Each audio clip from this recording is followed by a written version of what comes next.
Hi friends, Sindhu Bhairavi சீரியலோட predictions பார்க்கலாம். செலியனை கோயில்ல வச்சு அடிச்ச இசைக்கு அதோட விட்டுடக்கூடாது அப்படின்னு யோசிச்சுக்கிட்டு இருக்கான். அப்ப மகா, டேய் அவன் நம்ம போற இடத்துக்கெல்லாம் ஃபாலோ பண்ணிக்கிட்டே இருக்கான். அவன் இப்படி கேட்டா அன்னபூரணி அக்கா என்னைக்காச்சும் மனசு மாறிடுவா. இந்த காயத்ரி வேற ஊன்னு அழுதுகிட்டே கிடக்குறா. அன்னபூரணி நீ வேண்டாம் விலகிக்கோ, நான் செலியனுக்கு என் மகளை கட்டி கொடுக்கறேன்னு கேட்டாலும் கேட்டுருவாங்க. இனி ஒன்னு ஞாபகம் வச்சுக்கடா, இந்த செலியன் கண்ணு முன்னாடியே வரக்கூடாது, ஏன் இந்த ஊர்லயே இருக்க கூடாது, அடிச்சு துரத்து. நான் சொல்றத கேளு இசைக்கு, அதே மாதிரியே செஞ்சிரு.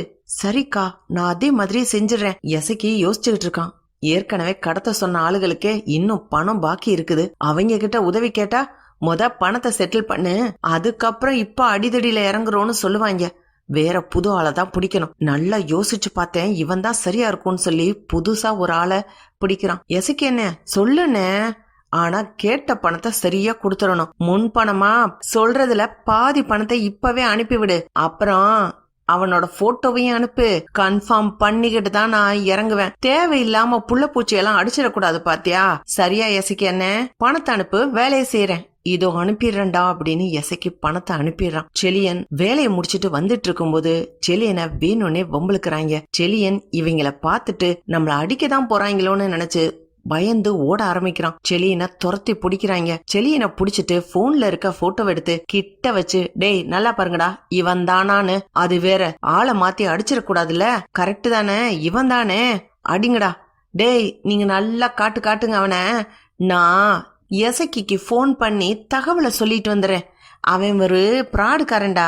இப்பதான் போன் பண்ணி சொன்னாங்க, இவனை கல்யாண மண்டபத்துல இருந்து கடத்த சொன்னான்ல, அவங்களுக்கே இன்னும் பணத்தை செட்டில் பண்ணலையாம். நம்மளையும் ஏமாத்தி விட்டா எதுக்குடா ஓசியில வேலை செய்யணும். வெயிட் பண்ணுங்க, காசை அனுப்புனா இவனா அடிப்போம், இல்லன்னா அடிக்க தேவையில்லை அப்படின்னு அடியாளு எசக்கிக்கு போன் பண்றான். அண்ணே, நீ சொன்ன மாதிரி அந்த ஆளை புடிச்சு வச்சுட்டோம். இதோ வீடியோ கால்ல கூட உனக்கு காமிக்கிறேன். ஆனா முழு பணத்தை செட்டில் பண்ணாதான் ஆளை அடிப்போம், இல்லனா அப்படியே விட்டுடுவோம். உன்னை பத்தி இப்பதான் எல்லாரும் சொன்னாங்க, நீ பணத்தை செட்டில் பண்ணலையாம்ல அப்படின்னு கேட்ட உடனே செலியன் இவங்க பேசுறது எல்லாத்தையும் அப்படியே கவனிக்கிறான். அப்படின்னா என்ன கல்யாண மண்டபத்துல இருந்து கடத்தினது எசக்கிதானா அப்படி யோசிக்க ஆரம்பிக்கிறான் செலியன். எசக்கியும், டேய் பணத்தை குடுத்துறேன்டா, கண்டிப்பா குடுத்துறேன், நீங்க அவனை அடிச்சிருங்க. அண்ணே அடிச்சாச்சு, இப்பவே அரை உசுர்ல தான் கிடக்குறான்.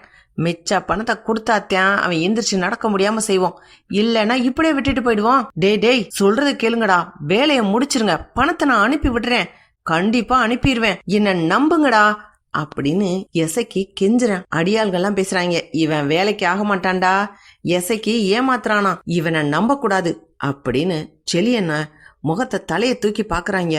மயங்கின நிலைமையில இருக்கான். டேய் இவன் மயங்கிட்டான், போதும் அவன் கொடுத்த காசுக்கு நம்ம அடிச்சது, வாங்கடா போகலாம். அப்படி அடியாளுங்க கிளம்பும் போது அவன் கிட்ட இந்த போனு செலியன் கிட்ட விழுகுது. செலியன் இதான் சாக்கு அப்படின்னு போனை எடுத்து வச்சுக்கிறான். செலியன் அந்த போன்ல இருந்தே ஆம்புலன்ஸ்க்கு போன் பண்ணி ஹாஸ்பிட்டல்ல அட்மிட் ஆகுறான். அவங்க அப்பா அம்மாவும் வந்து பாக்குறாங்க. அவங்க அம்மா அவனுக்காக சாப்பாடு எடுத்துக்கிட்டு வரும்போது வழியில பைரவிய பாக்குறாங்க. என்னம்மா, என்ன இந்த பக்கம் போறீங்க?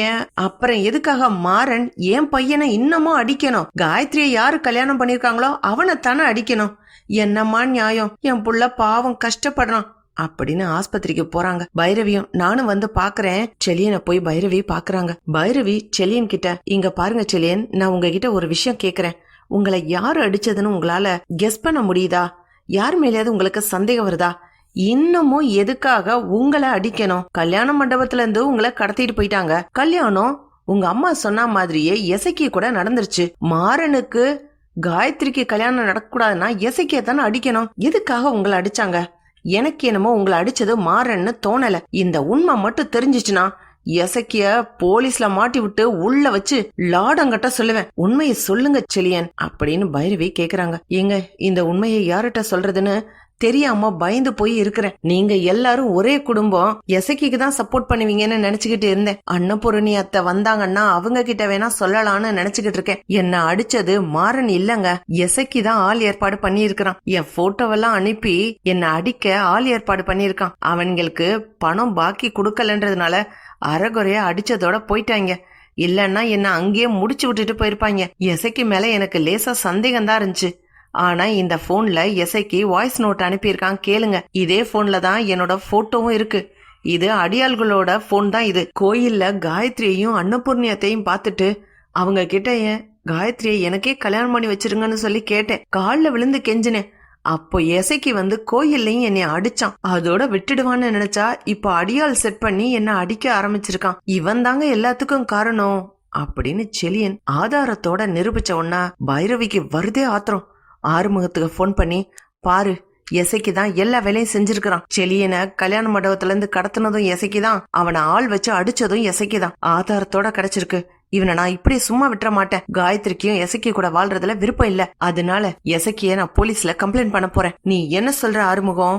அப்படி கேட்கும் போது ஆறுமுகம், இல்ல பைரவி, காயத்ரியையும் அம்மாவையும் ஒரு நிமிஷம் யோசிச்சு பாரு. எசைக்கிய போலீஸ் அரெஸ்ட் பண்ணிருவாங்க. காயத்ரி அதிர்ஷ்டம் இல்லாத பொண்ணுன்னு ஊர்ச்சனம் பேசுமே. அட நீ என்ன லூசு மாதிரி பேசிக்கிட்டு இருக்க? ஊர்ச்சனம் ஏதோ பேசுதுன்றதுக்காக காயத்ரி வாழ்நாள்லாம் உட்கார்ந்து அழுதுகிட்டு இருப்பாளா? அதோட செலியனை அடிச்ச அந்த துரோகிய போலீஸ் கிட்ட மாட்டி விட வேண்டாமா? செலியன் பாவம் இல்ல, அவன் உயிரையே எடுத்திருப்பானுங்க. நீ என்ன சொன்னாலும் நான் கேட்க மாட்டேன் அப்படின்னு பைரவி சஞ்சய்க்கு கால் பண்ணி நடந்த விஷயங்கள் எல்லாத்தையும் சொல்றாங்க. சஞ்சய், நான் அப்பவே சொன்னேன்ல பைரவி, மாறனை நான் அரெஸ்ட் பண்ணிட்டேன். மாறன் இந்த விஷயத்த செய்யவே இல்லை. நான் வரேன் படையோட. சஞ்சய் வீட்டுக்கே வந்து எசைக்கே அரெஸ்ட் பண்றாங்க. மகா உடனே கத்துறாங்க, ஐயோ என் தம்பிய போலீஸ் பிடிக்குதே, என்ன பண்ணுனா அவன்? எதுக்காக இப்படி பண்றீங்க? இதெல்லாம் நியாயமா? இந்த காயத்ரிய கல்யாணம் பண்ண ராசிதான் இப்படி எல்லாம் ஆகுது.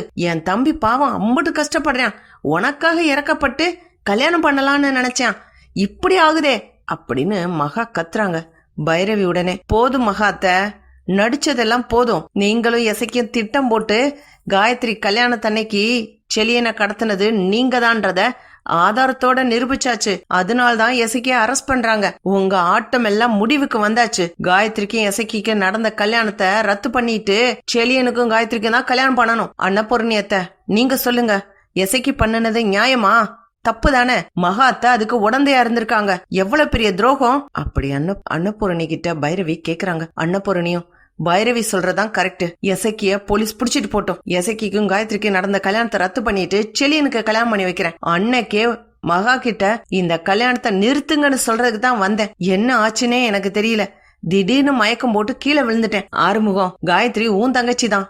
நீ பண்ண வேண்டிய வேலையை எல்லாத்தையும் பைரவி பண்ணுது பாரு. பைரவி, நீதாமா வீட்டுக்கேத்த மருமக. நீதான் காயத்ரியோட மனச புரிஞ்சு நடந்துக்கிற. நீ செய்யறதாமா கரெக்ட். இனிமே என்னோட பொசிஷன்ல நீ இருந்து இந்த குடும்பத்தை சரியா வழி நடத்து. உனக்கு எது நியாயம் படுதோ அதன்படி செய். எது தப்புன்னு படுதோ சொந்தக்காரங்க உறவுக்காரங்கலாம் பார்க்காத, அடிச்சு வெளியில துரத்து அப்படின்னு அன்னபூரணி சொல்றாங்க. மகா வேகமா வந்து, அக்கா என்னக்கா, அவ நேத்து வந்தவ, அவளுக்கு என்ன தெரியும்? அவகிட்ட பொறுப்பு ஒப்படைக்கிறீங்க? இதெல்லாம் ரொம்ப தப்பு. நான் இத்தனை வருஷமா இந்த வீட்டுல இருக்கிறேன். என் தம்பிய போலீஸ் புடிச்சிட்டு போறாங்க. நீங்க வந்து காப்பாத்துவீங்கன்னு பார்த்தா பைரவி செஞ்சது நல்லதுன்னு சொல்லிக்கிட்டு இருக்கீங்க அப்படின்னு மகா பேசும்போது அன்னபூரணி ஓங்கி ஒரு அற விடுறாங்க மகா கண்ணத்திலேயே. எல்லா தப்புக்கு காரணமே நீதான். நீ இந்த வீட்டுல இருந்து வெளியில போ. பைரவி சொல்றதான் கரெக்ட் அப்படி முடிவு எடுக்கிறாங்க அன்னபூரணி. இப்படி போனா நல்லா இருக்கும். பார்க்கலாம் ஃப்ரெண்ட்ஸ். லைக் பண்ணுங்க, ஷேர் பண்ணுங்க, கமெண்ட் பண்ணுங்க. Thank you friends.